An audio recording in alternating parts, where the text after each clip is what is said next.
सुभद्रा कुमारी चौहान जी की कहानी किस्मत। कथावाचक निधि सहगल।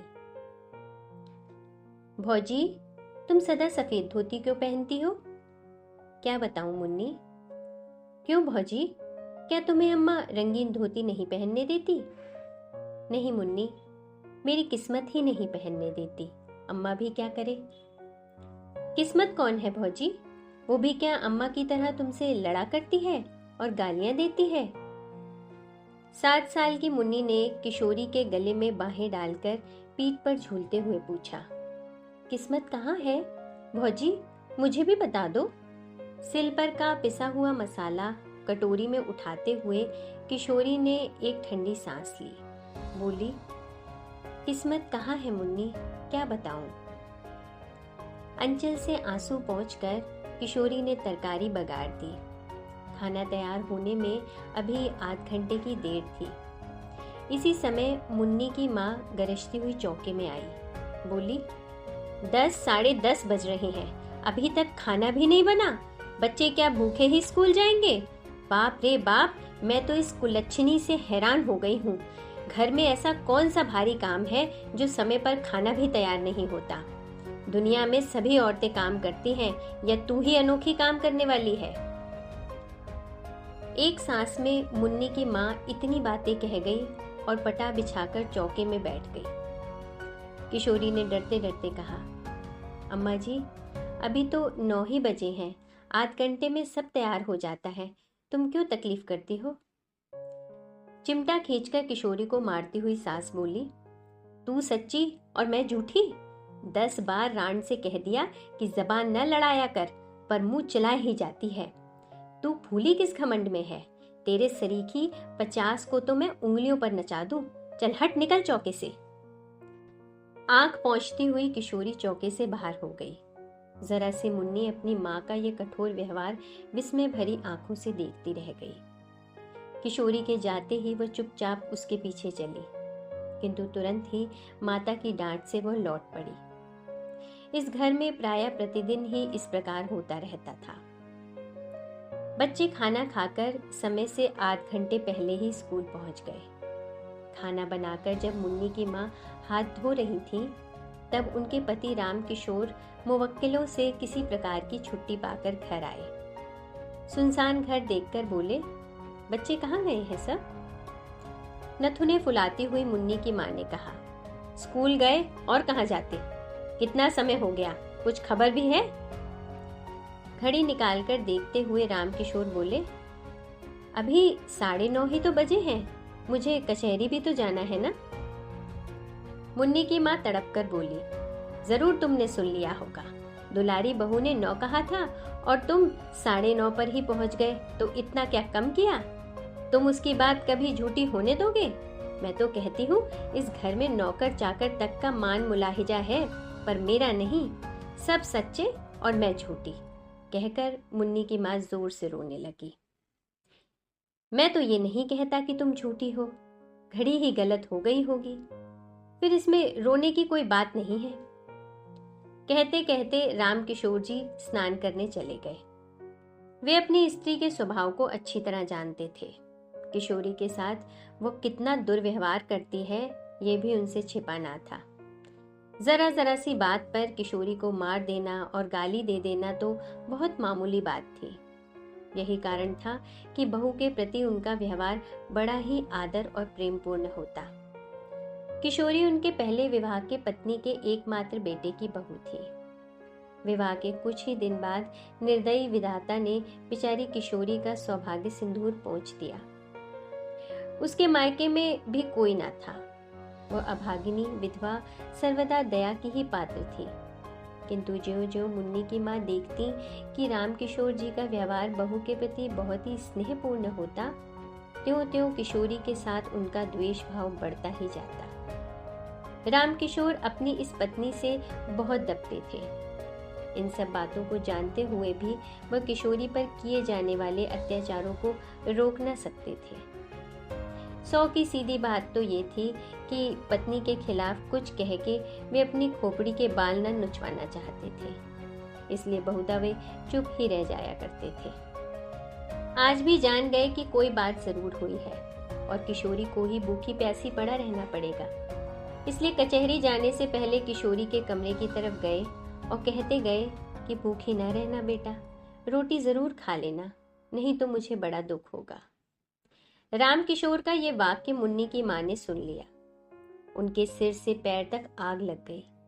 मन ही मन सोचा, इस चुड़ैल पर इतना प्रेम, कचहरी जाते जाते उसका लाड कर गए, खाना खाने के लिए खुशामद कर गए, मुझसे बात करने की फुर्सत भी ना थी। खाएगी खाना, देखती हूँ क्या खाती है, अपने बाप की हाड़। मुन्नी की माँ ने खाना खा चुकने के बाद सबका सब खाना उठाकर कहारिन को दे दिया और चौका उठाकर बाहर चली गई।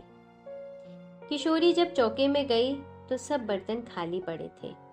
भात के बटुए में 2-3 कण चावल के लिपटे थे। किशोरी ने उन्हीं को निकालकर मुंह में डाल लिया और पानी पीकर अपनी कोठरी में चली आई। आज राम किशोर जी कचहरी में कुछ काम न होने के कारण जल्दी ही लौट आए। मुन्नी की माँ बाहर गई थी। घर में पत्नी को कहीं ना पाकर वे बहू की कोठरी की तरफ गए। बहू की दयनीय दशा को देखकर उनकी आंखें भर आईं। आज चंदन जीता होता तब भी क्या इसकी यही दशा रहती। अपनी भीरुता पर उन्होंने अपने आप को न जाने कितना धिक्कारा।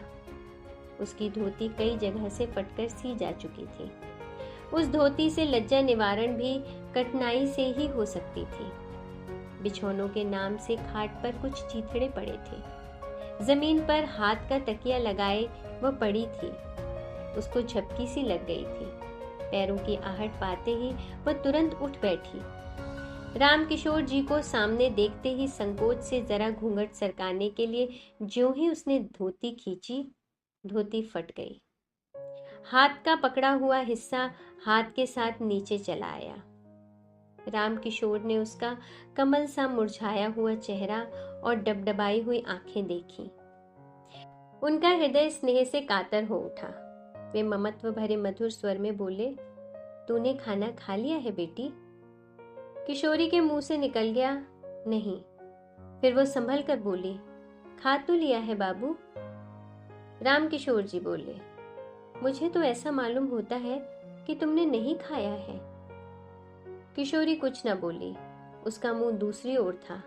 आंसू टपक रहे थे और वो नाखून से धरती खुरच रही थी। राम किशोर फिर बोले, तुमने नहीं खाया ना? मुझे दुख है कि तुमने भी अपने बूढ़े ससुर की एक जरा सी बात न मानी। किशोरी को बड़ी ग्लानि हो रही थी कि वह क्या उत्तर दे। कुछ देर में बोली, बाबू, मैंने आपकी आज्ञा का पालन किया है। जो कुछ चौके में था खा लिया है, झूठ नहीं कहती। राम किशोर को विश्वास न हुआ। कहारिन को बुलाकर पूछा तो कहारिन ने कहा, मेरे सामने तो बहू ने कुछ नहीं खाया। माँ जी ने चौका पहले से ही खाली कर दिया था, खाती भी तो क्या। पत्नी की नीचता पर कुपित और बहू के सौजन्य पर राम किशोर जी पानी पानी हो गए। आज उनके जेब में 50 रुपए थे। उसमें से 10 निकालकर वे बहू को देते हुए बोले, ये रुपए रखो बेटी, तुम्हें यदि जरूरत पड़े तो खर्च करना। इसी समय आंधी की तरह मुन्नी की माँ ने कोठरी में प्रवेश किया। बीच से ही रुपयों को झपट कर छीन लिया। वो किशोरी के हाथ तक पहुंच भी न पाए थे। गुस्से से तड़प कर बोली, बाप रे बाप, अंधेर हो गया। कलजुग जो ना करावे सो थोड़ा ही है। अपने सिर पर की चांदी की तो लाज रखते।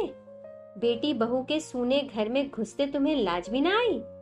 तुम्हारे ही सर चढ़ाने से तो ये इतनी सर चढ़ी है, पर मैं न जानती थी कि बात इतनी बढ़ चुकी है। इस बुढ़ापे में भी गड़े में ही जाके गिरे। राम राम, इसी पाप के बोझ से तो धरती दबी जाती है। वे तीर की तरह कोठरी से निकल गईं। उनके पीछे ही राम किशोर भी चुपचाप चले गए। वे बहुत वृद्ध तो ना थे, परंतु जीवन में नित्य होने वाली घटनाओं और जवान बेटे की मृत्यु से वे अपनी उम्र के लिहाज से बहुत बूढ़े हो चुके थे। ग्लानि और शोक से वे बाहर की बैठक में जाकर लेट गए। उन्हें रह रहकर चंदन की याद आ रही थी। तकिए में मुंह छिपाकर वो रो उठे। पीछे से आकर मुन्नी ने पिता के गले में बाहें डाल दी। पूछा, क्यों रोते हो बाबू? रामकिशोर ने विरक्ति के भाव से कहा। अपनी किस्मत के लिए बेटी।